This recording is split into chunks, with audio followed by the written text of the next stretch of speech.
Welcome to Innovation Guelph Presents Toolkit Tuesday. I'm Mickey Campo, a program manager here at Innovation Guelph, and I'm very pleased to be hosting the call with you today.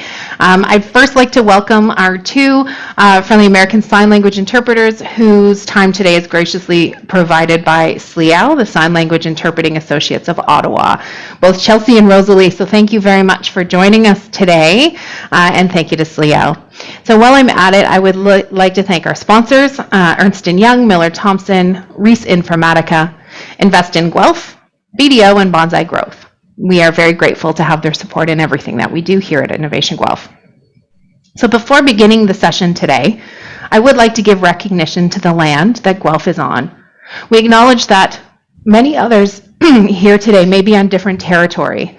So we invite you and encourage each of you to give recognition to the land that you occupy today and every day. As we gather for today's event, we are reminded that Guelph is situated on treaty land that is steeped in rich Indigenous history and is home to many First Nations, Inuit, Métis people today. As a city, we have a responsibility for the stewardship of the land on which we live and we work. And today we acknowledge the Mississaugas of the Credit First Nation and the Anishinaabe peoples on whose traditional land we are meeting. So today's webinar is called LinkedIn for Business, and it's going to be presented by Matthew Herchel of 2H Media. Just real quickly, in case some of you are new to Innovation Guelph, here's a quick background for you. I promise I won't take up too much of your time. Innovation Guelph is one of 17 regional innovation centers in Ontario, and while we are located in Guelph, we actually serve the entire region of Southern Ontario and have a national program. So what that means is we do indeed have clients all over Guelph and the area, but we also have clients in BC all the way to Nova Scotia. We work with clients supporting them through multiple stages of business growth, from startup to scale up, with lots of programs and workshops, networking opportunities, and even a trade show called the Ontario Innovation Expo coming back this October on October 13th. So stay in touch with us for more information on that. But you can find out more information about Innovation Guelph through our website, innovationguelph.ca. But now let's talk a little bit about Matthew. So Matthew is a co-founder and chief financial officer of 2H Media. He plays an active role in making major corporate decisions, managing the overall operations and resources, planning, implementing, and running all of the financial activities of their company. In addition to this responsibility as a co-founder, Matthew acts as a sales and digital marketing lead for the company, and he provides guidance and strategy to numerous growing businesses.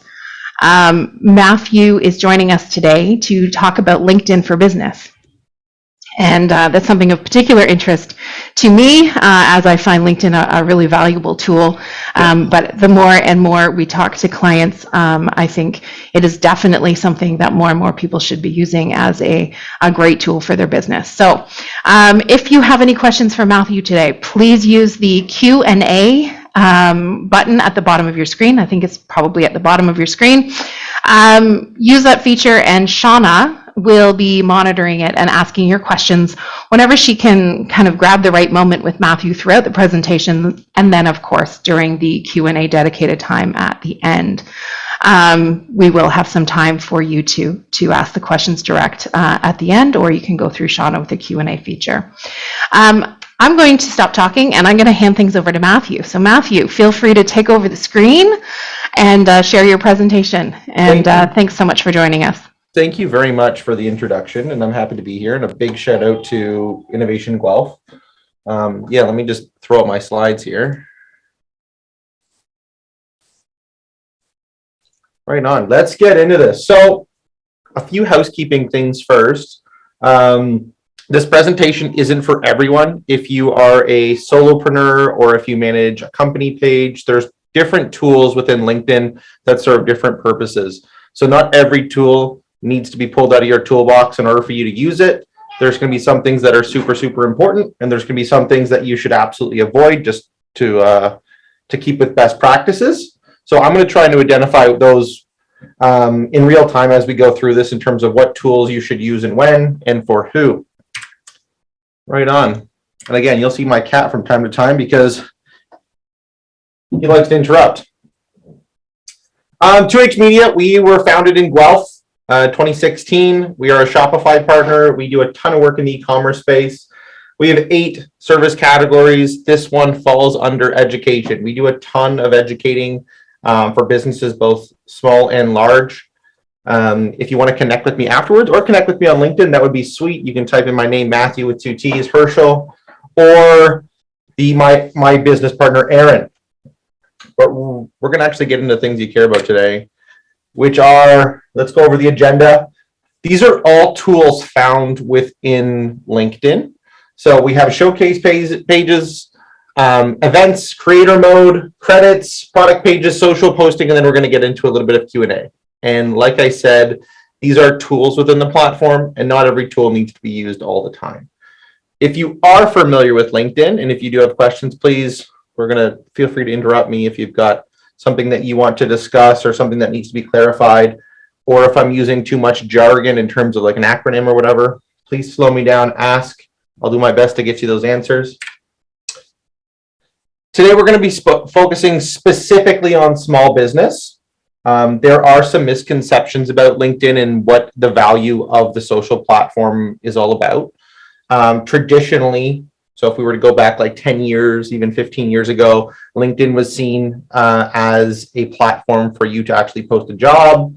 And then if you were looking for a position, or if you were an employer looking to hire, that's kind of what the network was all about. It's since changed quite a bit. So yes, there is still the job hunting and recruiting aspect to LinkedIn. It's super popular. We're not actually going to talk about actually any of the recruiting features or the paid headhunting features on LinkedIn. This is going to be strictly for like growth marketing. So like actually getting your content out there. There have been some serious changes on the platform to kind of shift it into more of an awareness advertising tool. So it's like a full suite of tools for marketing. If you are, another big misconception is, oh, my audience isn't on LinkedIn. That can be very true. So if I'm selling socks, there's a good chance that people don't turn to LinkedIn to go and find research on their favorite pair of socks or a sweater or a pair of shoes. So absolutely right. There will be other people on LinkedIn that you should connect with, like accountants, lawyers, bankers, anything in the investment space, other industry professionals. Maybe your supply chain operates here. So most businesses have their frontward facing, so their B2C or their B2B side of things, where here's where my customers are. And then they'll have their support network, which is where am I actually going to go get all my professional resources to actually run the back end of my business. There's a very, very good chance that those individuals operate within LinkedIn because that's where they're comfortable with it. I don't see too many lawyers posting on Facebook or putting ads out on Facebook. They're going to be mostly on this side of things. So there is a purpose for LinkedIn for every business, whether you kind of like it or not, just because the professionals kind of hang it over here and there's not so many customers here. I've got a couple of success stories that I'll share with you throughout this that are really, really cool and really, really impactful, actually.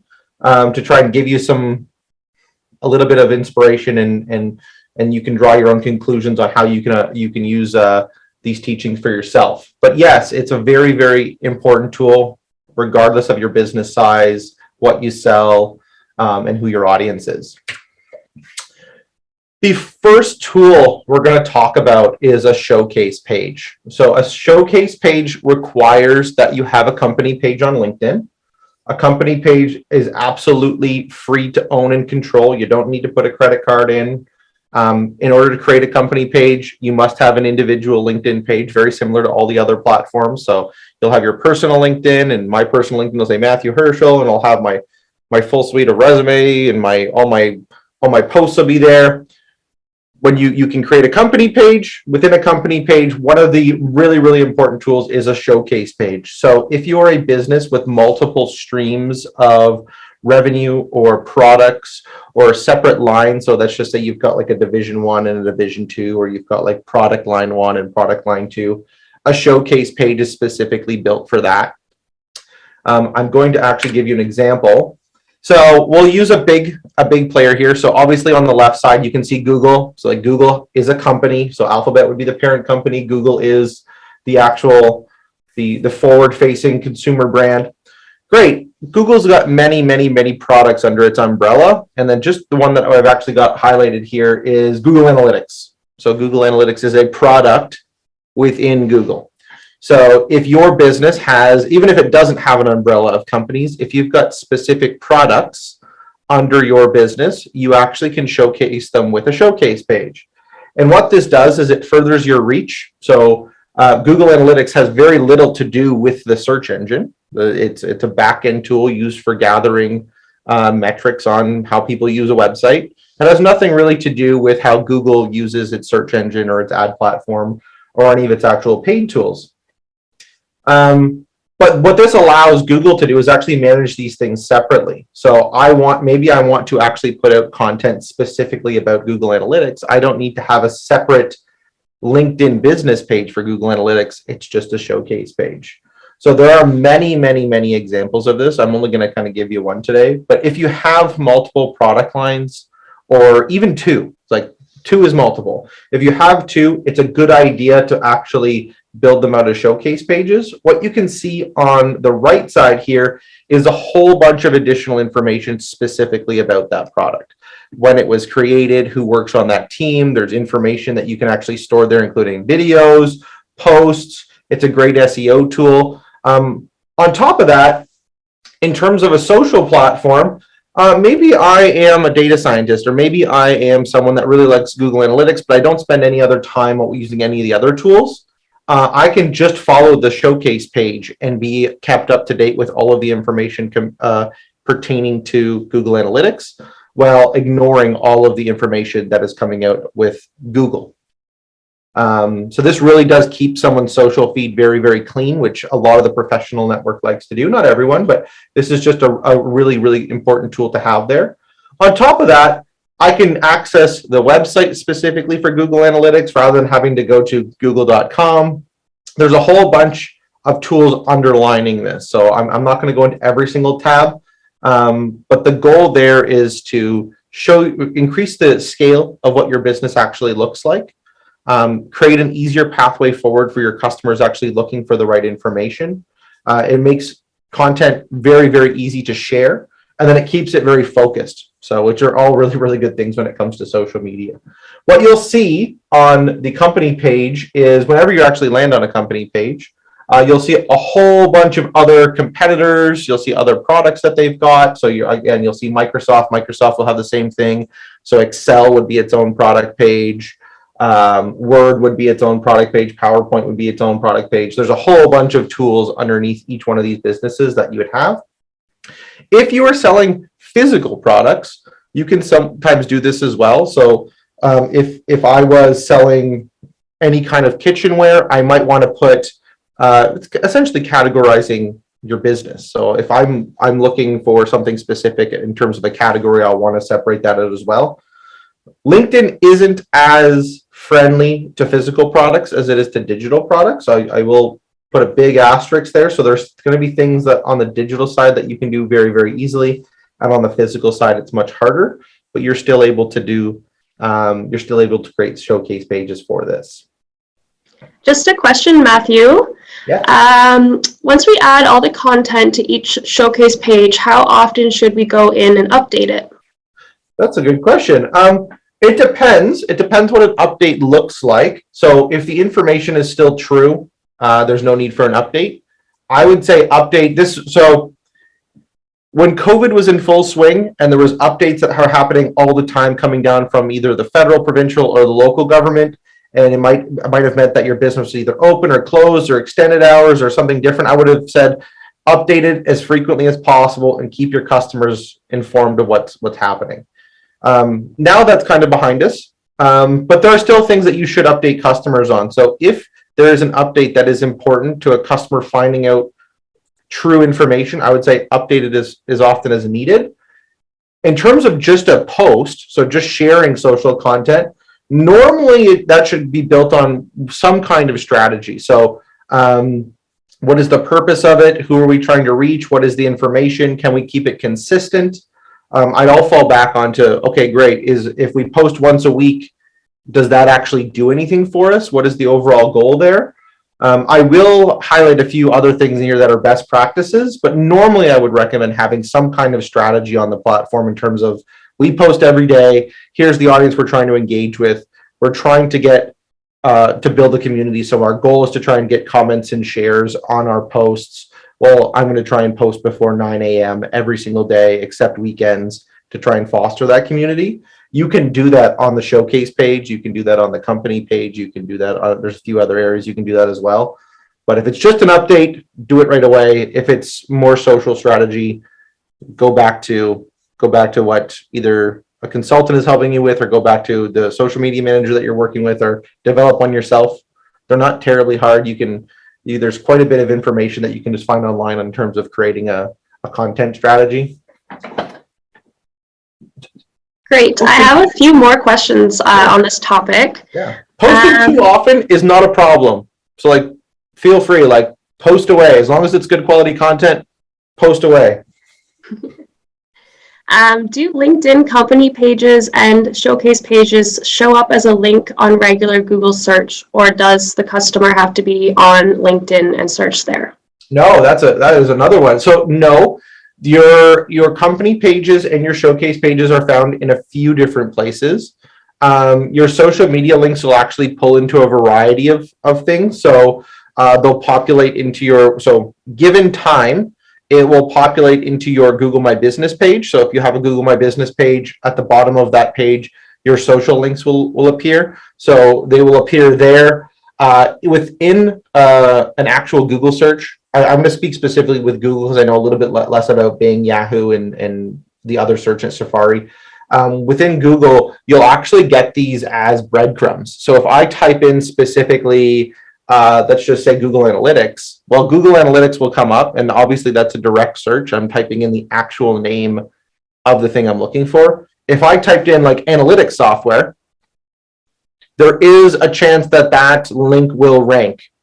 Depends how much time you put into this. Now, Google Analytics is a massive player, so it will rank, and it's also owned by Google, so they're going to give it a bump just because they can. If your business is doing this as well, it will rank somewhere in there. You can use a tool called Google Search Console. Google Search Console will actually tell you what pages of your website are ranking for, and through that, we can actually track how many visitors are actually coming through this button right here, the view website button. I want to see how many visitors are actually coming through this. But will this organically rank on Google or a search engine? Yes, the showcase pages will. Great. Not the easiest thing to get ranking, because again, it's a tool where you don't have open creativity, and there's not a whole bunch of SEO tools that you can pack into it. But yes, you can. Thanks. The next question, most of us would have category or product pages within our own branded websites. Would you suggest that they duplicate this content on showcase pages on LinkedIn? 100%, 100%, one-to-one. This is just another place for you to put your content. If you update it in one place, update it in the other place. Yeah, perfect. Absolutely. And just to go back quickly to the regularity of posting, I know you recommended to post as often as you can. Do you need to post regularly from each of the showcase pages, or just posting from your business page is enough? I'm going to get to that question later on, but there is a quick answer, which is with the showcase page, you don't need to post as often. There are tools within the platform that just allow you to link posts together, so you can just mention the specific products or the specific showcase page. So you don't need to do it as often as from the main, for sure. It depends how big this branch of your business is. So this is, if you've got 3 subsections of your business, so 3 showcase pages, and one pulls in 80% of your revenue, and then the other 2 pull in 10 each, I would be posting a considerable amount more on the one that's driving most of my revenue. So I'll keep that in mind. But again, if these are like minor products, or if they're just kind of emerging, I would play that. I would factor those things in. Great. I'll let you keep going with your presentation now. Right on. Those are good questions. Okay, events. I'm sure we have all had, like you're in one now. I'm sure we've all had a zillion Zoom events in the last 2.5 years. LinkedIn has an events section which allows you to post events on the platform. It does not act as a payment gateway, so you're not able to collect attendance fees or information about credit card information, anything like that. It acts as an entry point into a payment gateway. So we can list all of the things that the workshop is going to cover. We can include who are the speakers, who are the people that are actually running the workshop. We can share it. We can do all the things that the platform allows us to do with any other post. So I'll give you an example. So here's one specifically for Shopify. Hosting an event or creating an event post on LinkedIn, again, is free. You fill out essentially a complicated form. You are able to set this up just like any other page on LinkedIn. You need an icon, you need a graphic, you need a background image, you need some descriptions, the about. So it's all of the event information that you'll probably have anyways. We get to set where we want to actually send people. So we can set the actual icon or the actual CTA here. The CTA might trigger over to Eventbrite. It might trigger over into Universe. It might trigger over into some other booking software, Acuity, something like that, where someone can actually sign up for the event and pay fees if they want to show up. If it is a paid event, if it's a free event, you can actually just host the event link right there. So if it's paid, you'll put it behind a button. If it's not paid, you just put it on the forward-facing side of it. But essentially, if you were to try to share with your network that you are attending an event or hosting an event or somewhere in between, LinkedIn allows you to do that. There's a very, very large event that is happening currently called Collision. It's in Toronto. You'll probably see a whole bunch of people that are saying that they're attending that, and they're sharing all kinds of information about their booths and all kinds of information about what they're trying to do and who they're trying to meet. I would definitely recommend any time that you're actually in charge of an event, definitely create a LinkedIn event page. There aren't as many SEO benefits to holding an event because there's not enough time for that stuff to actually accumulate. But if I'm focusing on getting attendance and sharing it with my audience, I really want to make sure that there's as many entry points as possible. There are a ton of other places to actually post an event. So again, Google My Business, LinkedIn, any of your other social channels. Twitter would be a good one. There's any of the paid platforms out there where you're actually collecting ticket information. This one in particular, LinkedIn actually allows you to tag who the speakers are, and it'll actually send the speakers a prompt. And it says like, hey, you're attending, you are speaking at this event. They'll confirm it, and then that'll actually share within their network as well. So it's a great tool to actually disperse information. Not so great for concerts, not so great for like highly visible things where it's like a very consumer facing audience. So a concert's not going to do this. If it's any kind of like a food truck festival, not really use for that. Again, it's the people on the platform that we're still trying to target. So if you have a business network that is important to you, this is where I'd be posting events all the time. Typically, I try to tell people as early as you can post the event creates more time for people to find out about it. So it's up to your discretion. I would say going into the summer, it's going to be hard for people to sign up for things in July and August because people take vacations, hopefully well-earned vacations. But going into the back half at the end of Q3 into Q4, as much time as possible, heading into Black Friday, heading into the holiday selling season. If you're trying to get people to actually sit down and learn something, getting into their calendar and scheduling that is really, really important. There are a couple of other features on this, like this can add right into someone's calendar if they've got that hooked up, if they've given LinkedIn permission to actually tie those two things together. It's a really, really, really cool tool. We use LinkedIn events like crazy here, and they actually appear a few places. I'll show you in a few other screenshots. These will actually show up all over the place. It'll show up on my personal page if I'm attending an event, or if I'm actually hosting an event, or if I'm a panelist. Once you actually hook this up, it does a lot of work for you. Any questions about events? Yes, there is one question. Can you invite your followers from your company page directly to the event? Yes. Not on an individual level like a LinkedIn credit can. There's a different tool for that. So not through this page, but yes, you can you can use the LinkedIn credit system from the company page to invite to an event, not from the event page. So yes, you can. So I am going to get to the credits as well. LinkedIn credits are like one of the best tools that no other platform really has. But yes, you can invite people to attend workshops through that. Hey, Matthew. Yes. Somebody's asking if there's a chance you can show people exactly like where to click to create the showcase page and where to click to create the event on your business page. Can you just kind of go grassroots and show us where? We're going off script. Love it. Love it. And if you could maybe answer this while you're looking, all of this is mostly for a network you have already developed on LinkedIn, correct? Some of this is yes, and some of this is no. So with the showcase pages, that is primarily designed to capture new audience. So those showcase pages are just another page within the platform that people can find depending on what they're trying to search for. And it depends on what you've actually put into that showcase page for you to display when that search comes up. For the event will actually go out. I'm gonna show I'm going to change my screen over to something else, and I'll actually show you how this actually works. So give me just 1 second. You're going to get a behind the scenes view into my LinkedIn. Okay, here's my LinkedIn. Here's my personal LinkedIn. Here it is. If I navigate, everyone can see this?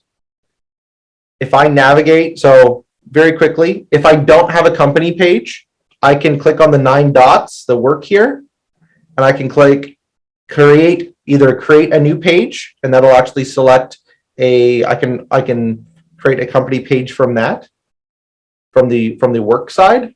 There's a whole bunch of other suite of tools that we're not going to get into today, like posting a job and things like that. But I can create a LinkedIn page right here. So that's under the work. If I also go under me, I can actually go into all of the companies that I currently manage. So if I was to go to 2H Media, I'm going to go to my 2H Media page. Here we are. From that, all of the things that we're talking about today are right under the Manage Admin Tools. You must be an admin on the LinkedIn page that so there's separate permission levels set for various things. You must be an admin to see essentially a few of these things. But there it is, create an event. So if I was just to click create an event, it'll walk me through the event creation process. It's fairly straightforward. Create a showcase page is right underneath that. I can manage admins. I can actually validate if there are people signing up to my company page as employees, I can actually verify them. So I'm like, no, you don't work here. You can't list on my you can't list yourself as an employee on my business. If I scroll down on my page here, you're going to see a whole bunch of analytics. You're going to see a whole bunch of behind the scenes stuff. All of the events and the hashtags we follow are going to be here. So we just ran an event last week. There's going to be more and more and more. So that's actually going to be forward facing. If, let's just say I never interacted with 2H Media before. I don't know Matt. I don't know Aaron. I don't know any of the people that work here. If you actually were to click on the My Network side, what's going to happen is my network, I've got some people that want to connect. There's always going to be manage my network. There's going to be my connections and people and then events. And there's going to be a whole bunch of events here. I can create an event from here. I can learn about new events from here. There's a whole bunch of things I can do to actually get more involved with things that are actually happening on the platform. If I go back to this, if I scroll down on the main feed, there is a little bit of algorithm that happens here. So people that you should connect with, people that you went to school with, people with similar roles, people in my local area, people that are doing the same activities as me, online events for use, like based on your profile, it's already recommending a whole bunch of events. If I was to actually just view one, it's going to be essentially what you just saw in my screenshot. So like, I've never heard of Automates 2022, never heard of it. But again, if the more I interact with this platform, the more I give the platform in terms of the hashtags I interact with, the posting that I do on the personal side, it's going to recommend things for me to go get involved with. So right on that discovery side, And then by clicking this, I can learn more about the speakers. And again, this is the same thing that you'd have seen in that screenshot. Here's the speakers that are actually at the event. Here's how to actually get, I can register. It'll take me to a registration page. And again, if I want to host an event, it's always going to try and connect me back to hosting an event myself. And again, this is all completely free. There are no paid features behind any of this stuff. You don't need to, there's no credit card. There's no, you have to validate. No, you need a personal page and a company page. You must have a company page to create an event. You cannot create an event from a personal page.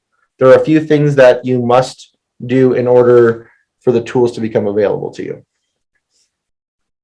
Was that good enough? Yeah, I think that was great. Thank you, Matthew. I live in this software, so I really like LinkedIn. So that's great. Yes, cool. Could you just maybe quickly go over what is LinkedIn credits? I think you may have mentioned it. Credits are coming up. Okay. And then there was a question about how to invite contacts to events and how to connect to your company page, versus personal page. I don't know if you have time to show some of those things. I do. So connect in what regard? Like for you to be an employee at your business? Also to connect to your company page versus personal page. I guess just getting onto the page is maybe. So onto the page is really easy. So like you're always going to log into LinkedIn from your personal page. You're always going to log in. So if I was to log out and try and log in, I'm always going to have to put my personal details in. There is no username and password for a company page. LinkedIn uses an SSO, which is it's a single sign-on. And using their admin permissions, they grant you or they give you permissions or take permissions away from the pages that you can control. So what happens is, here's me, there's my business right there, S2H Media. If I was to actually go into the admin permissions, I can actually see who can see the page and who can't. So right now there's only 3. I've got super admin, Aaron's got super admin, and Sarah's content admin. I can add more and more people to this list. Only the people that are here will actually be able to see how to actually manage the page. So there is no login details for your company page. There is no password. Your company page doesn't have a username or password. To link those pages together, it's actually fairly straightforward. If I go back to me, I have to view my profile. What's going to actually happen? I'm going to scroll down and down and down. And I'm going to see my experience right here. So I want to affiliate myself with my own business page. So let's just say you just created the company page. And now you want to say that you are the co-founder of that company or you are so-and-so of that company. You need to add this as an experience. I would just click the plus experience. I'd add a position. And I'm going to go find my company. So the company name will appear here. If I type in your new company name, it will appear in this list now that that company page is created. So you will find it in this list. Give it a few minutes between like the creation of a page and trying to add your experience on the page. But I can type in Innovation Growth. There they are. I could technically add myself as an employee, and there are tools that Innovation Guelph has to say, well, Matt doesn't actually work there, but I can easily find their company page because they have a company page on LinkedIn.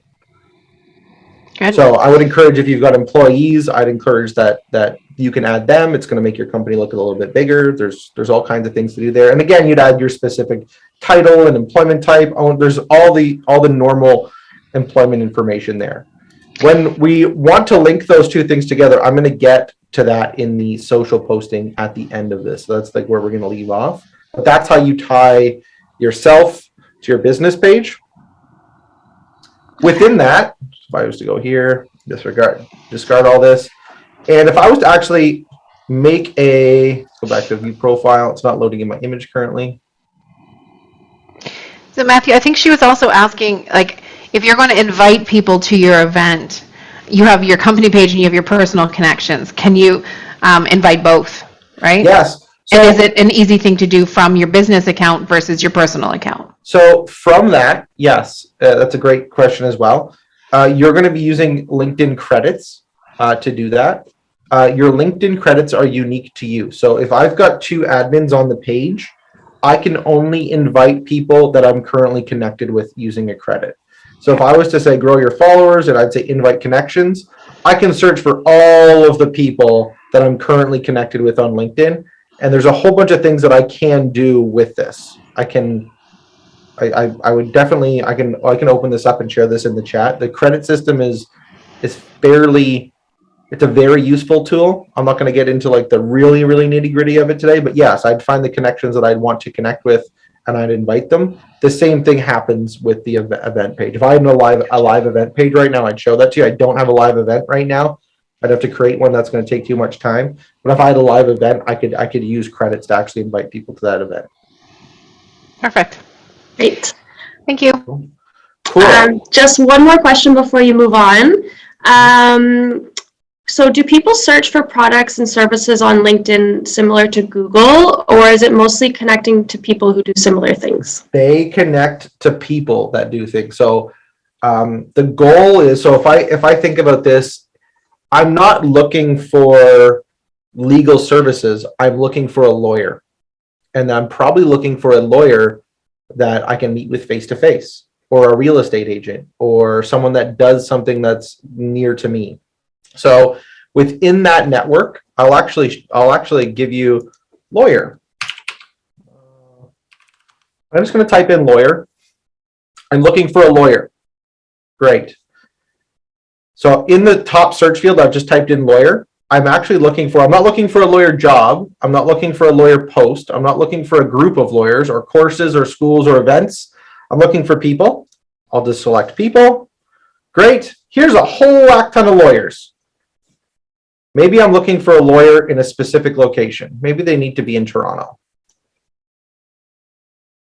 Here's a whole bunch of lawyers in Toronto. And I can keep adding filters and keep adding filters and keep adding filters into this to actually figure out, okay, great. It's a lawyer that works at a specific company that's located with me, and I want to actually connect with Melissa or with Steve or whoever.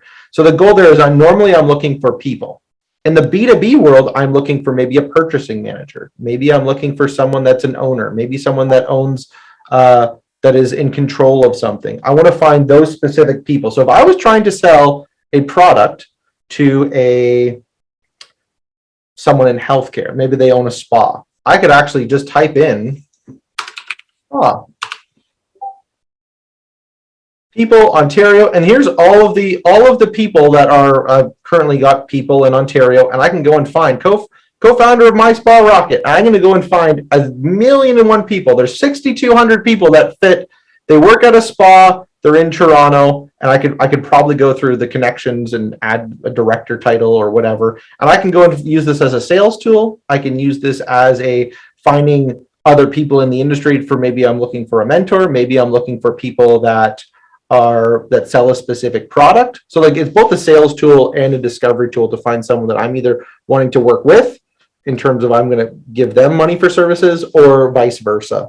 And that's normally how this works. So for me, we sell e-commerce services. I'm looking for someone that's either in marketing, in advertising, a director of something, and I'm going to go say, well, great, we do a ton of work in the furniture industry, or we do a ton of work in the Canadian cannabis space, or we do a ton of work in the automotive sector. I'm going to want to go and connect with all those people so that they can see my post, and I'm just going to introduce myself. And it's really easy to do. I would recommend every single person on this call, no matter how big your network is try to add 100 people to your network a week forever. And that seems like a daunting task, except once that snowball gets rolling, people will be adding you. And now I don't have to go and add 100. I'm only adding 40. I'm only adding 15. And now for me, it's like I don't have to add anyone. It just the snowball just rolls, and I just have to validate who I'm connecting with.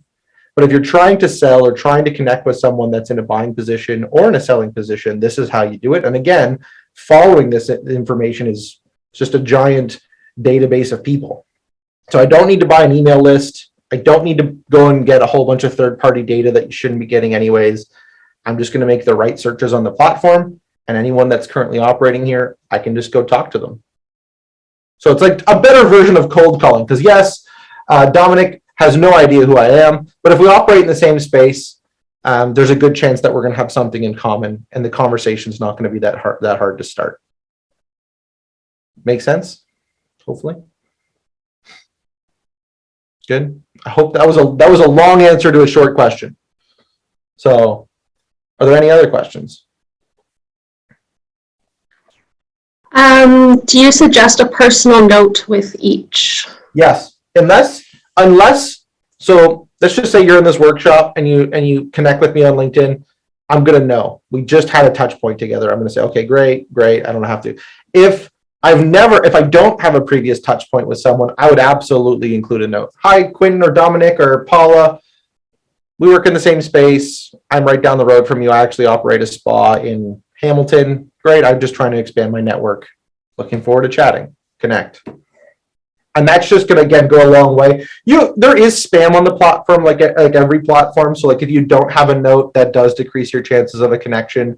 There's lots and lots of people from like a whole whack ton of people from that are trying to sell things. So whether that they be from the UK, whether that they be from the States, whether they be from anywhere. So I wouldn't lead with a hard sell. I would just lead with, I just want more people in the industry to see my content. So if I connect with you, and then I put out 30 posts a month, that person is going to see 30 posts. And if my posts are all related to this specific industry or their trouble, that just increases my chance of furthering the connection and potentially selling to them later on, or vice versa. I'll go connect with three lawyers, and then based on the content they put out, I'm going to try and get into and see what their personality is like and if they're good to do business with, and then I'll further the conversation. I pick on lawyers a little bit because everyone knows what lawyers do, so it's not like I have to. We like lawyers here, so. I'll just give you one more question for now. This one is about how best to manage incoming interest. How do, basically tips for connecting with people you want to connect with and those you don't. Okay, so I'll do the easy one before that. The ones I don't want to connect with, I'll just be very polite but straightforward. Hey, we're not a good fit. Not interested. We already work with a different service provider. I'd still be happy to connect with them. It's like, yes, but like, I'm not interested in hearing the sales pitch. Like, I'm happy to connect. I'm happy to grow the network. Like physically, the number looks better the bigger it is. But again, I would be very just straightforward. Hey, I know you're in sales. Try to meet quota. So is everyone else. Don't want to waste your time. Done. Very polite, very easy, straightforward. Done.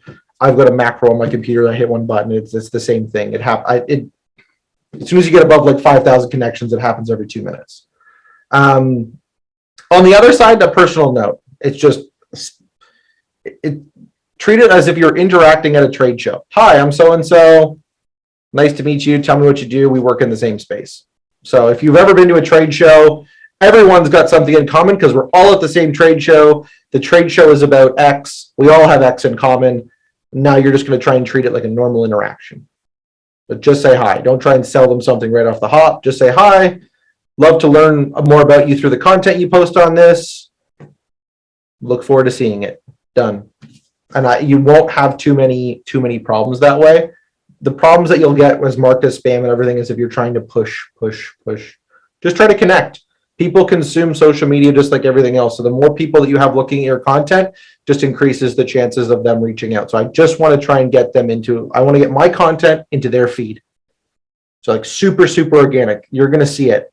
You're going to see how much 2H Media does. You're going to see all the work that we put out. You're going to see happy smiling faces with the results. That's all I want. I just want to cram good content into your feed that has something to do with us, that's relevant, that's timely, that's quality, and then the magic just happens from there. So it's not a complicated recipe. It's consistency and quality, and then just making sure the right target audience is seeing it. And connecting is not normally it can feel weird. So then when we first started doing this, it feels really weird. It's like, you don't know me and I don't know you, but technically I want something from you. I want you to hit the connect button. So I want something from you and I haven't given anything back. It's just normal. Don't overthink it. I'm not asking for money. We're not asking for time. We're not asking for anything. We're asking to build our personal networks together. That's it. So there's like a lot of yeah. Thank you. I'm going to flip back to my presentation. These are great questions. These are really, really great questions. And that'll happen. So like those connection points will happen through events too. So I can go and I can look at those events. If I was to go back to the events page, I can see all the people that attended that event. and I just know that there are going to be something in common. So I can just go connect with them. Hey, how did you think of that event? I can create an interest point. I can create a similarity between you and me just by going, great, I can see all the event attendees, they signed up. Did you go? What did you find? Did you agree with the speakers? Like, I can create those conversations over and over and over again. So like it does require you to be a creative salesperson, but at the same time, like, that's the point of this workshop. It's LinkedIn for marketing, or marketing on LinkedIn. So great, creator mode. If there's more questions, I'll come back. We're only on 3 of 5. So creator mode. Creator mode is going to be more related to heavy content producers and solopreneurs. So if you're a consultant, if you have a business and you're like the main point of contact, you are going to want to have creator mode turned on. There are a full suite of tools behind creator mode. So Google is not going to use creator mode. Google Analytics is not going to use creator mode. They're like director of digital might. So this is a personal tool that you can use. And instead of actually connecting with people, there's a follow button that is replaced by the connection button. So people will follow your content, but you won't actually form that personal connection. There is a ton of suite of tools behind this. If you've ever seen any of the individuals that actually have like a video as their profile picture, and it's like, hi, I'm Matt, and it's not just a picture of their a headshot, it's actually a little video. There's all kinds of cool things behind this, but again, it's mostly for heavy content producers. So if you're producing 2, 3, 4 pieces a day, many a week, so like 15 a week, you're going to want to do something like this. And again, if you've got a LinkedIn newsletter that you're starting up, you're going to want creator mode turned on. If you do any live events, so there's 2 things that we don't really get into in this workshop. It's LinkedIn Live and then the LinkedIn newsletter. LinkedIn Live is just a live stream. It's just you're talking to the camera, it gets broadcasted live. People can join it. It's a cool feature. And then the LinkedIn newsletter is just essentially like a blog or a newsletter that all the content is stored on LinkedIn, and people will actually subscribe to that newsletter. At the end of the workshop, I'll actually go back to that newsletter and show you how that works. But so creator mode is really, really important for individuals. Even if you're running a business, like you've got your business and maybe you're the only employee, you're the content manager, you're going to want to turn creator mode on. Because there's just more tools behind it. This is what it looks like. So Simon Sinek, we're probably all pretty familiar with him. He's super popular. He's only got like 6.1 million followers on LinkedIn. He's got creator mode turned on. So you can follow Simon. You can't connect with him. There's no way he's going to connect with you. What's going to happen with that is a connection takes 2 points. I need to connect with you. You need to connect with me. Well, Simon doesn't have time for that. He's not logging in to accept 6 million follow requests. It's as soon as the following happens, it's just a one touch point. So as soon as I hit follow, I get all of Simon's content. So if you're a creator or if you are trying to build that out, that's what you're going to want to do. And again, that's going to get all of Simon's content into my feed automatically without him having to approve anything. There are other things. I don't have a video of this, but like if you were to go to Simon's profile, I think he's got a video icon as his headshot. They're pretty cool. They're cool. If you're comfortable shooting video, they're a pretty cool tool. It's hard to show with the creator mode because a lot of the stuff is behind the scenes, like the newsletter, like the LinkedIn Lives. There's features behind there that you should explore. Credits. LinkedIn is the only platform with a credit system that is free to use. They are fantastic. They just upped the credit limit from 100 to 250 per month. I'll briefly explain what credits allow you to do, and then we'll actually go into some examples. Every month, you get 250 credits. You can spend a credit in a variety of ways. You can invite people to join your newsletter, attend an event, a connection, follow a business, a whole bunch of things. If that individual that you are sending that credit invite to accepts, you get your credit back, which is sweet because then I can spend it on another person. If they don't accept, for whatever reason, maybe they're not active on LinkedIn, maybe they don't see it, the credit gets spent. You can't bug them again for 6 months. So there's some anti-spam protocol built into this. So you don't have to worry about, did I send them something? If they accept, that spam protocol is avoided. So you can go and bug them again and again and again, as long as they're hitting the accept button. If they don't, you lose the credit, which is no big deal. because all of the credits get used, reloaded into your account at the beginning of the month. So every month on the first of the month, regardless of how many you've spent, you get 250. They don't stack. You get 250. The total is 250. You don't get, if you haven't spent one in the month of June, you do not get an extra 250 in July. It's just 200 of 250 of 250. I always recommend spending them in like the first week of the month because you'll get a bunch of acceptances back and then you can respend those credits and then so on and so on and so on and so on. If you wait to the end of the month, you're really not capitalizing on actually getting the credits back and spending them again. Every business page, this is just a screenshot of the business page. You just essentially saw this on my side. You are going to see your credits, the available credits, and invite connections. The way that this works is the business gets 250 credits. I am a super admin on 2H Media, and so is Aaron. Aaron and I have different audiences. We're different people. We're connected to different people. If I spend all of the 250 credits, Aaron cannot spend the credits on his end. So the more admins you've got on that, on your business account, the more people that can spend credits, but you each don't get 250. The admins get 250 total. So just keep that in mind. By far the easiest way to grow your business following when it's just getting started. So it just tells people, hey, we've got a business page, follow it. We're doing things here. It's just a prompt.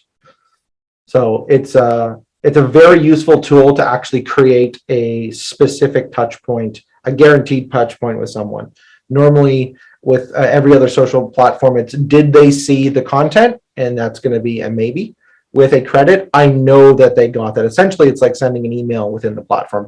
They definitely got it. I know there's probably questions about credits. So let's answer those before I move on.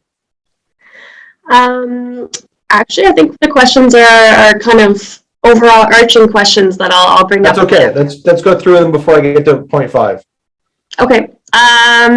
This one is about creator mode. If your business posts only once or twice a week, is creator mode still useful? The business doesn't get a creator mode. An individual gets a creator mode.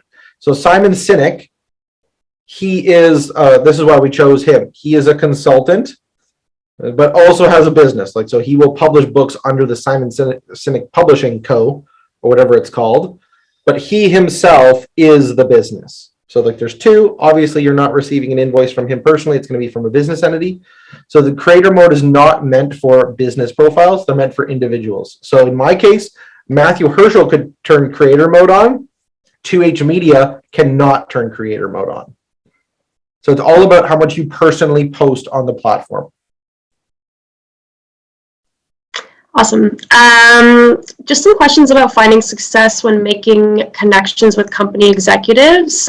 Some people haven't had the best of luck. So just wondering if you have any tips there. This is tough. This is yeah, I'm kind of making it sound easy and it's kind of my full-time job, but there's no recipe that you can follow to do this. Unfortunately, everyone, especially as soon as you get higher up the ladder, people have ego, people don't have a lot of time. They're being sold to all the time. Like they are a target. So they've always got a target on their back in terms of they're the ones that are able to make a financial decision. That's why I normally lean on like soft sell, just connect. Just say, hi, we work in the same space. Love to connect with you. And then just leave it. Don't message them for like a month. Have them digest some of your content first and then go, hey, did you get a chance to read that thing that I posted? Or what do you think about a current event? Or this doesn't work at scale, but it works when you're targeting specific people. So I know who my target audience is, and I'll dive into them going, oh, I know you're a sports fan. I'm going to go and talk to you and say, what did you think of the Leafs game? Or are you following the Blue Jays this year? I can see that. I'll be able to figure that out. And essentially, I'm trying to become your friend. It's like, I'm not trying to sell you something, but if I can have 5 touch points with you, it's going to make it way, way easier to go and ask for something when I need to ask for it. So it's a very long form. It's a long sales cycle on this. If you're trying to connect with someone and close in a week, it ain't going to happen. It really isn't. It's not the B2C market where I need something now, I'm going to go buy it right now. Oftentimes they're going to have, to get approval from someone, it's got to fit into like a yearly approved budget. There's just many steps involved, especially the larger companies that you're trying to target. And that's just soft. So this is a good segue into a story that I wanted to share anyways. We work with a ton of independent artists. We do a bunch of volunteering with the Guelph Arts Council. And we ran a LinkedIn workshop, similar, way different than this, but it was on LinkedIn specifically for artists. And what was found was that all of these artists are broadcasting all of their work on Instagram, TikTok, Facebook, platforms that are notorious for like everything looking good. Every post is amazing. Every post is super vibrant. Every post is visually captivating. On LinkedIn, it is boring. It is boring. It looks like a newspaper. Like there's not a whole bunch of color. There's not a whole bunch of things flashing out on you. So if you are in the creative space, your content will naturally just pop right off the page. Huge opportunity. So I'm not going to mention any names, but we were working with a creator that is doing large murals. And we started having her post a bunch of her murals on LinkedIn. And about a month and a half later, that attracted the attention from a major airline that operates in Canada and the US. And they approached her to do a bunch of mural work in their VIP lounges within their airports. And now that's what she does.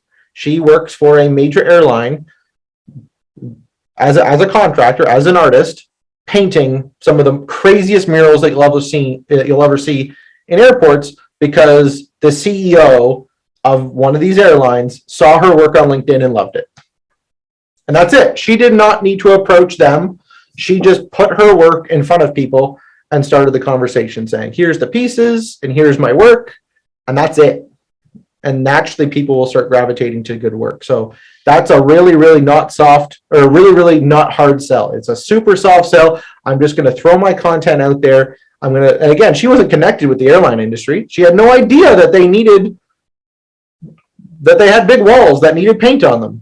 But the goal there was, I'm just going to keep showing off my work and why it's beneficial, why people like it, lead with the benefits, lead with how this actually solves problems, and then keep expanding that network. And they're going to see that whether you're not going to solve their problem in a day, but if you keep hammering home, here are the benefits, here are the solutions, that problem in their life still exists day after day after day after day. And eventually that starts a conversation. Would you like to answer a few more? Or Yeah. Okay. Oh yeah. Just quickly going back to the showcase page, I think you had mentioned you would want to have multiple products. Should you do one if you only have one product? It doesn't work as great with one product, because like technically if it's like the business that sells one product, like that technically is the same thing. Can you give an example of what the product is?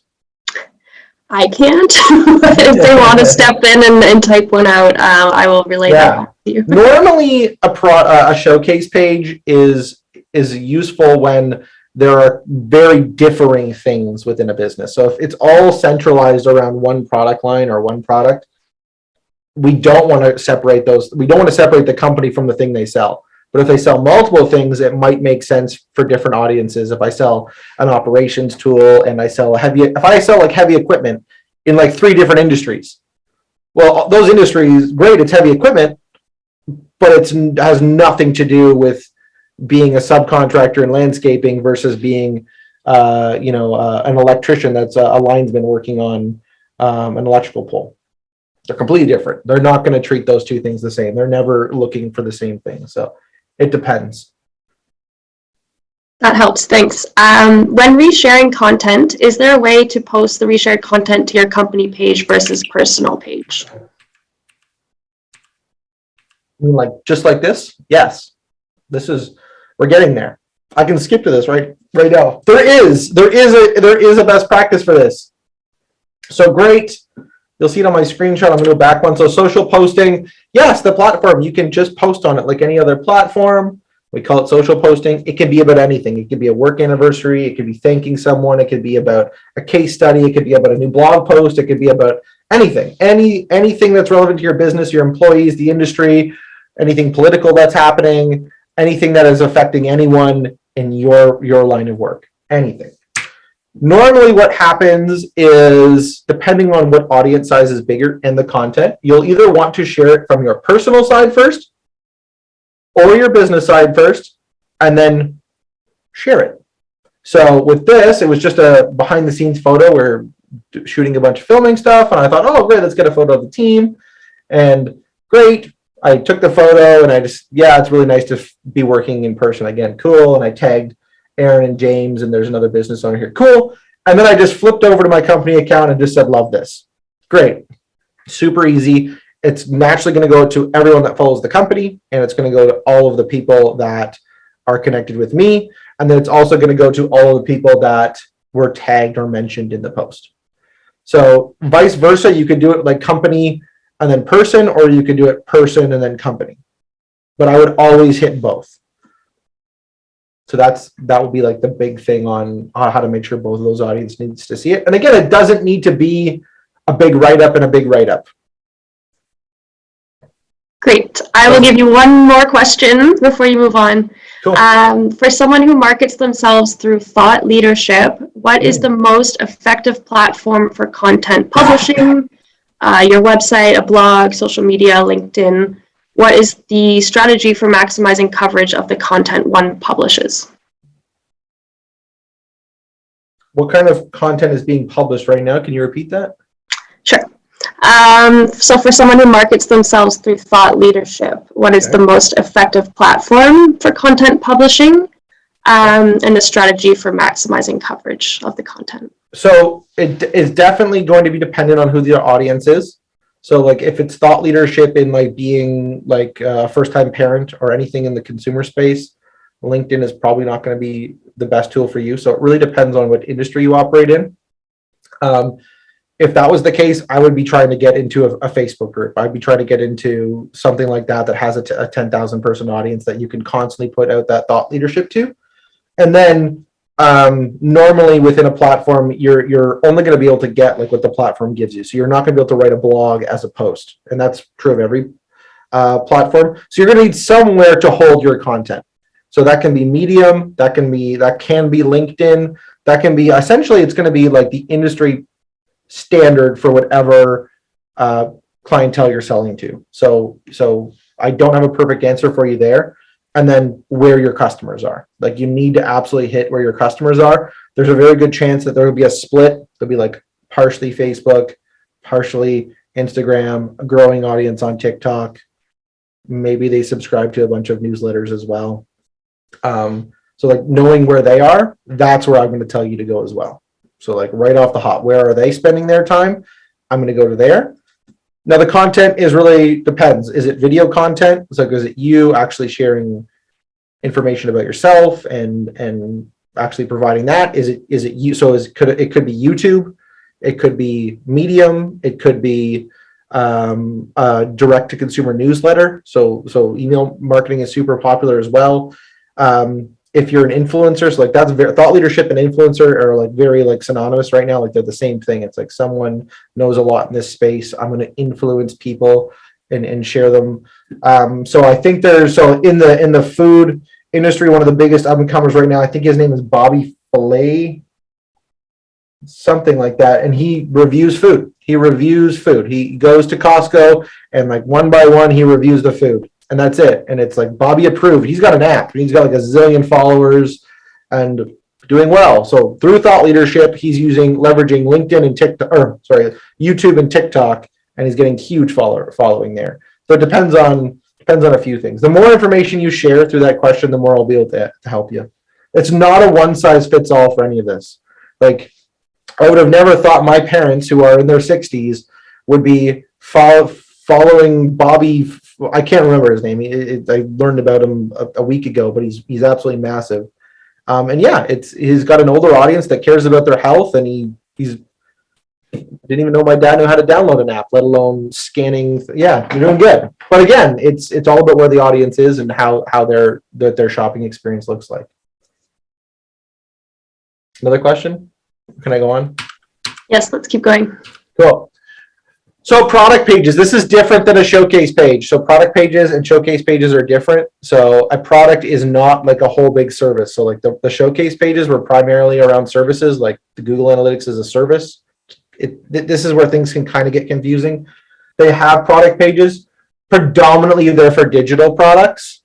So like to buy. So a showcase page is going to be something that is kind of for free that anyone can go get. A product page is actually going to be for sale. Cisco does this quite a bit. They do a good job of it.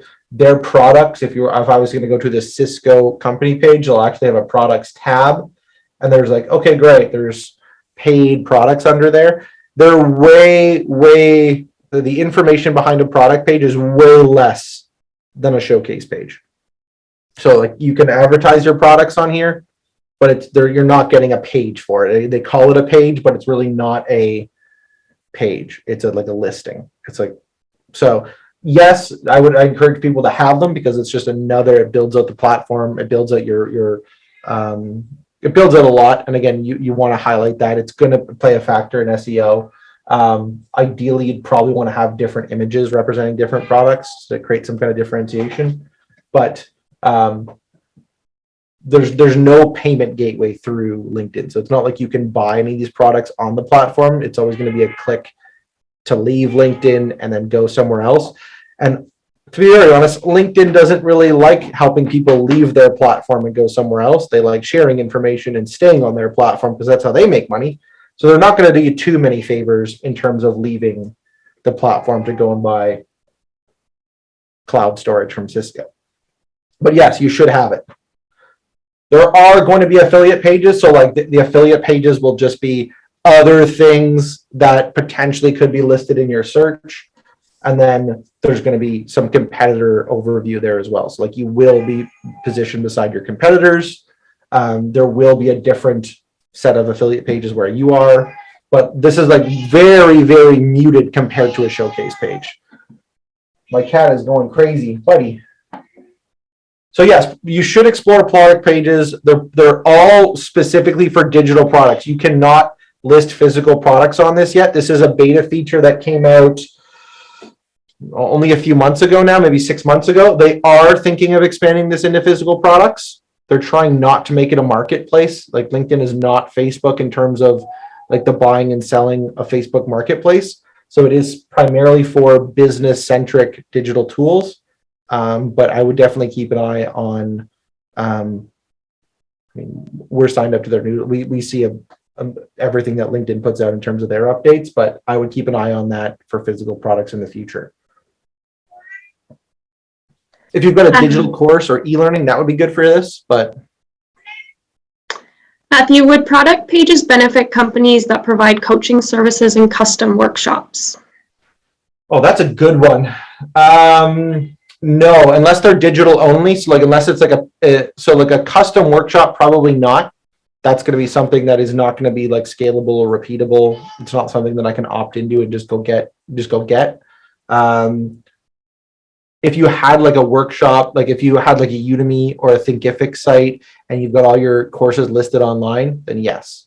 So like I could just buy them. It would just be a digital course. Absolutely. If it's a physical workshop where you need to interact with some people and figure out what you're actually going to be teaching or performing on, then no.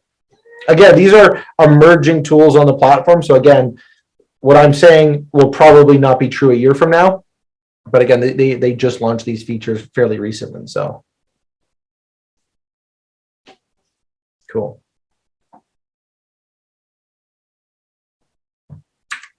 We already touched on social posting.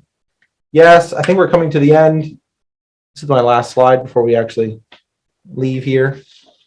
Cool. You need to explore the platform to actually understand what you can and cannot do with it. So like definitely fill out every blank. Don't be afraid to click behind the unveil the curtain, see what's behind it.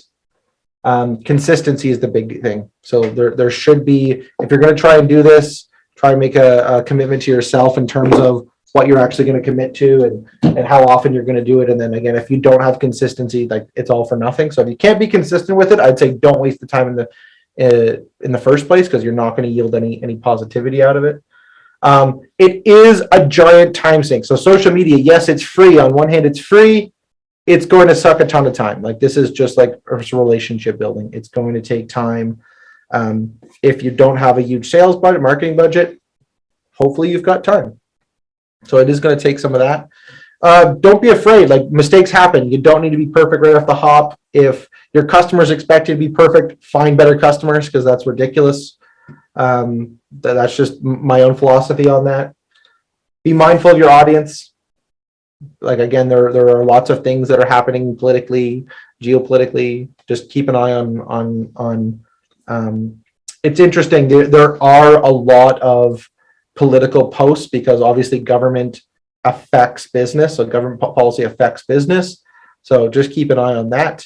I would connect with all of your municipal and provincial leaders because again, they're going to be broadcasting things as well. And that's again another point of commonality, like the people that serve us in government. We all have that in common, whether you like it or not. So definitely try and find some through points on that. And then, yeah, focus on providing value. And I think that's easier said than done.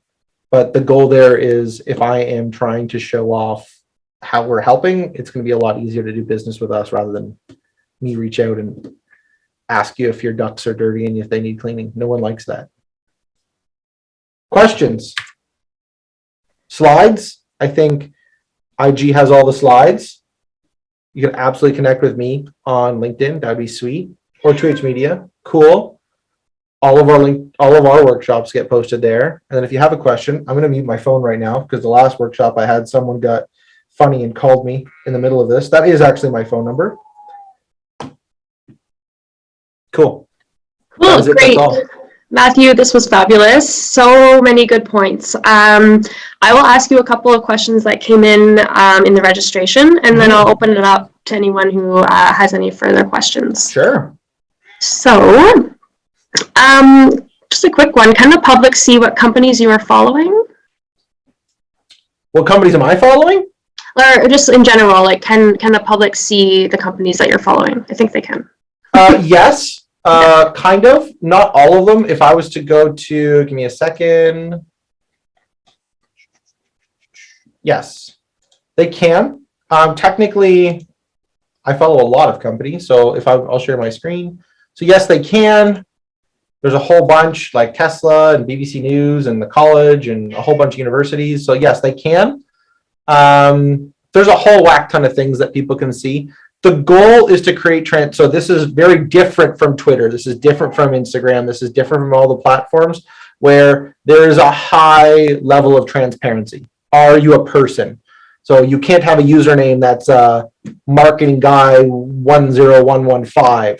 It's my name. And then there's my resume underneath it. And then there's where I went to school. And then there's a whole bunch of things that hold me accountable and likewise will hold everyone else accountable as well. So the more you give, the more you'll get. And I want to be interacting with, and again, this is, again, personal preference, like it or hate it.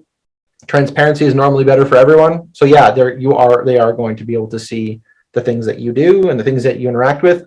You'll only be able to see this stuff once you've actually connected. So you'll get like a tiny little preview of who they are, but once you connect, you'll essentially get a further suite. There are privacy settings that you can enable.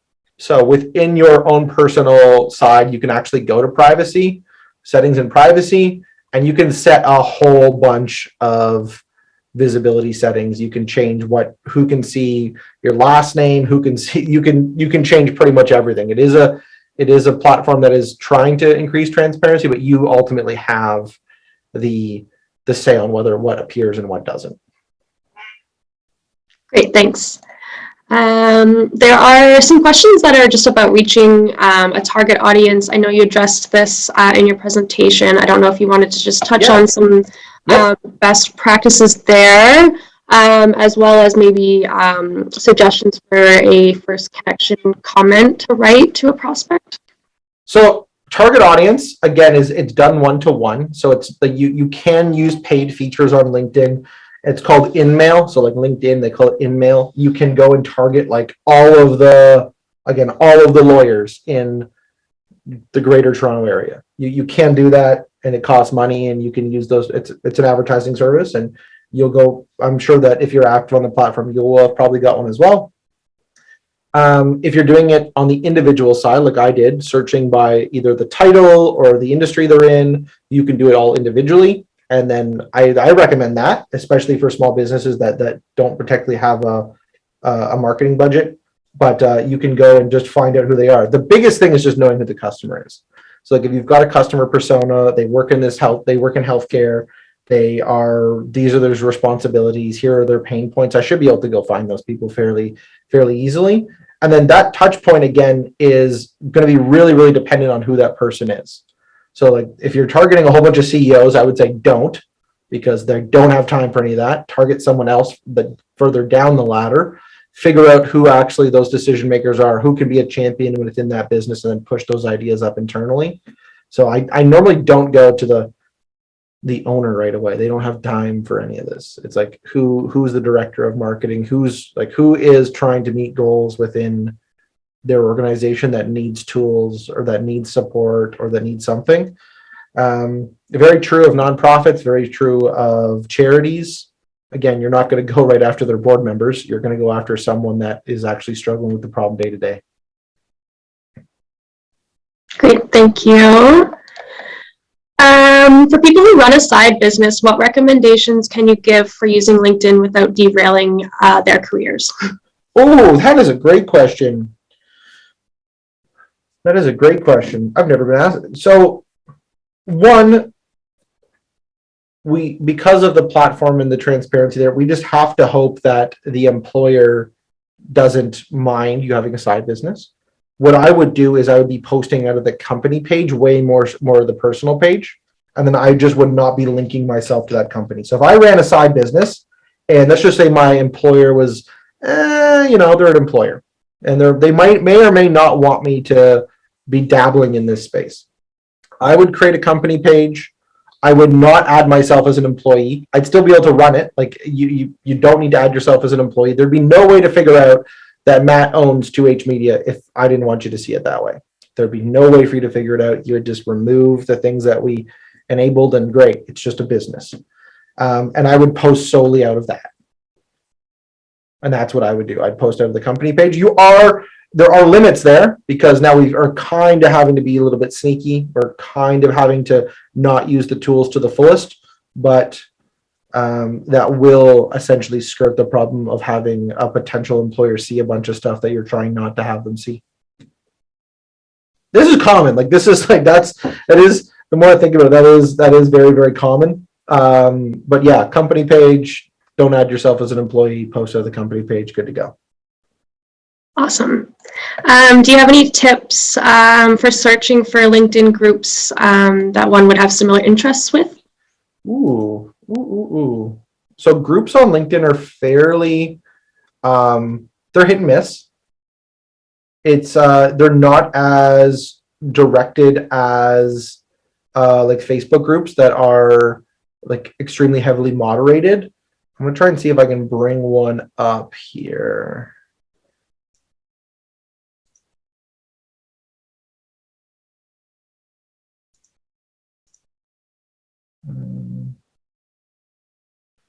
So right off the hop, I can share my screen with you. I only belong to 4 groups. They don't. So there it is. There's 4. I don't spend a ton of time operating in groups. I tend to treat LinkedIn as a personal tool where I can interact with, like, it's like really untargeted in a group. So like, yes, we have something in common. So great. If you're a Guelph entrepreneur, cool. Or Kitchener-Waterloo, cool. You can create a group really easily. Finding good groups is difficult. Normally what will happen is there'll be someone that is trying to grow a group that will be constantly posting about it in your feed. So that if you're trying to grow a group, that's what you're going to have to do. There are private groups, there are public groups where you can just join. So if you are, like, the requested will just be, hey, if I'm here. And again, I can discover groups. So right behind that, I can discover a whole bunch of groups. This is going to pull out an absolute ton of people. They're all going to have rules. So yeah, there's 2.25 million groups out there, probably even more. But again, there's going to be a lot less value out of a group that has 1 million members because it's just going to be a flood. It's going to be a flood of things. And again, they're all over the place. So marketing communications, they're more likely in groups that are people that are learning about the industry, trying to generate content. So if I was in charge of like our email marketing strategy, I would be joining one of these groups saying, what is everyone else in the industry doing to keep my eye on the ball? I would not be trying to sell to this group of people. It would just be purely for education. Okay, I'm going to try to sneak in 4 more questions in the last few minutes here. Sure. Do you have tips on unsubscribing from LinkedIn Plus? Tips on how to do it? Unsubscribing. Yeah, I'm not too familiar myself. But. Well, the unsubscribing process is fairly straightforward. So LinkedIn does have, there's like retry premium. So like I'll try it every once in a while just to see their new features. It's just like unsubscribing from any other service. It's just going through their process. And then normally it's a 30-day billing cycle with them. So there's just a process to unsubscribing like there's anything else. They're not going to make it super easy for you. It's just unsubscribe. If you are hiring, so if you're hiring or if you're using any paid advertising tools on LinkedIn, I highly recommend it because you'll get more bang for your buck. If you are not hiring or using paid services, absolutely, I'd can it immediately. I think, what's the pricing now? See all plans. Yeah, if you could speak a little to the benefits of the paid account, if there are any other benefits. There are. So this is the big thing. So they have. Give me a second. You're not on the right screen right now. Give me a second. These are the paid accounts. There's tons and tons and tons of value here. It depends on what role that you're trying to, essentially what you're trying to do. If you're trying to get a job, LinkedIn Premium can help. If you're trying to do something in terms of sales or a recruiter, there are huge value there. If you're a big business like Microsoft, you're going to need business because they won't let you to do any of that. They won't let you have 1 million followers and not sub to the platform to do your stuff. But again, it's all based on what you're trying to do. So if you're not trying to find great candidates, don't bother. If you are not trying to get a job, do not bother. It is it's a set of tools with a specific purpose. If you don't need those tools for that purpose, do not pay for it. And just like the top says, normally they'll give you 1 month free and you can cancel anytime. There is just a process you go through to cancel. And then again, they send you a reminder. They'll send you an email reminder 7 days before to cancel. Like they're fairly good about it. And then in that reminder email 7 days before, it's just a process. You're to say, yeah, and they're going to capture a little bit of your feedback and they'll say, why do you not like it? Or can we make our processes better? And then end. I have a question as well about industrial product videos, whether it's better to do these on YouTube or LinkedIn or both. Always. So you always want to host a video. So LinkedIn is not a video hosting platform. So yes, if I was to shoot something on my phone and broadcast it to LinkedIn, great, I can do that. If it's a process video that is available that I want to stay true for longer, I'm going to post the video. I'm going to upload the video into YouTube or Vimeo or an actual platform that will allow the content to stay relevant for way longer. I'll share that content to LinkedIn.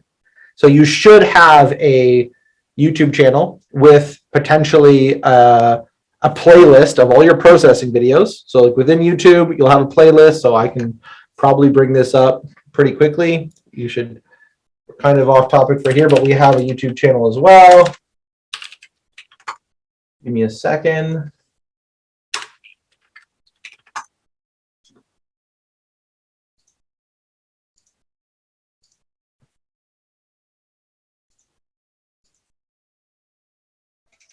So you'll probably want something like this. You'll have YouTube, you'll have a channel for you. You'll have a main video that when someone goes to your channel, they'll land on, and then you'll probably want a playlist. So we have playlists on all kinds of things. And those playlists are just a series of grouped videos that all have either maybe a connection point or something in common. We will upload and manage all of our video content here. and then we upload that into a post on LinkedIn. So you'll share it saying, hey, we curious about X and Y, we developed a video, it's only 3 minutes and it does this, and here's the pain points, and great. That's what, there's going to be some like super, there are people that like perfect this technique. One of the biggest Canadian creators that is doing this right now, his name's Kevin Perry. I went to school. He's a fantastic animator. I think he's got like 4 million subscribers. He does all kinds of stuff, but he has kind of maximized, here's where I operate. Here's where the video content goes. I share it in LinkedIn, and you've probably seen his stuff. He's like the guy in the red sweater that like falls and turns himself into balloons, or like the Netflix logo with all the strings. He gets like 50 million views a month. It's quite impressive. Just one more question for you, and then I'll get Mickey to say the final goodbyes. Sure. What has been your experience with the relative success of LinkedIn campaigns? Okay, so they're all over the place in terms of success. Like, I can't say we're batting 1,000. That would be dishonest. Normally, the more focused we make it, the better it is. And then what we tend to do for us is we'll have like we'll call it like a module or a sprint. And it's, here's what we're trying to do in this amount of time. And then it will be, okay, we're trying to, I'll use a workshop as an example. We're putting out a series of workshops. My goal is to get as many people to subscribe to them as possible. I'll put content out on the 3 platforms we are controlling for that. And the goal there is, are we trying to engage an existing audience? Are we trying to build a new audience? Are we trying to get our current customers to learn about a new service offering that we have? So it's all tied back to like what our goals are. Sometimes we meet our goals and sometimes we don't. That's just the reality of kind of life. But we work backwards from what does the audience want to see, or what does the audience need? What do we actually have to do to fill that role? What platform is the right platform for them? What content do they need to see, and how often? And then once you kind of have that, then you just cycle it backwards. And it works pretty well. So we started a YouTube channel, like after we started really hammering into LinkedIn, we started a YouTube channel shortly after that to do exactly what we said. We started an Unsplash page for photography because that's, again, a need that we saw. And like right now we're averaging between 4 to 7 million views a month organically. So the goal there is like, can you keep it consistent? Obviously, those views don't all translate into new work or dollars or anything like that. But the goal there is can I have more exposure? Is it in the right areas? How do you actually gain thought leadership? How do you actually become top of mind? And again, the more touch points you have in the right areas, it certainly doesn't hurt. So yeah, they've been good. But the campaigns are unique and focused. And then as laser-like as you can get in terms of the content you put out, the better it is. That's awesome. Thanks, Matthew. Thank you. There's lots of comments that have been coming in the chat box as well about how informative this has been and how people have learned so many things. And you and I chatted too, and it's one of my favorite tools online to use for business. And I learned some stuff today too, so thank you. No, that was great. And if anyone on the call today would like to connect with Matthew, you can reach out to Shauna or myself, and we'll make an introduction and happily connect you as well. I mean, there's lots of ways to connect. LinkedIn seems to make sense in this case for sure, but happy to do the email introduction route as well. So either Shauna or I can do that for you. So before you all disappear, Shauna has posted a feedback link in the chat. So please click on it and share your thoughts with us on this session and on the Toolkit Tuesday series in general. But if you do say anything about Matthew, then we can share that feedback with him as well. Is there a topic that you'd like us to present on next? So let us know what you want to do next month or in the coming months. Is there something else that you want to learn about? Just please feel free to give us that feedback and suggestions, and we will take it from there. Feel free to follow us on social media, tweet or post about your experience. And just wanted to send one last quick thank you to Matthew, to our SLEO interpreters, Chelsea and Rosalie. Thank you very much. And of course, to all of our sponsors, and to Shauna, and to all of you. Thanks for being here today. Have a really great afternoon. It's sunny and beautiful where we are today, and very, very warm. So Stay cool, stay hydrated, and we'll see you next month. Bye, everybody.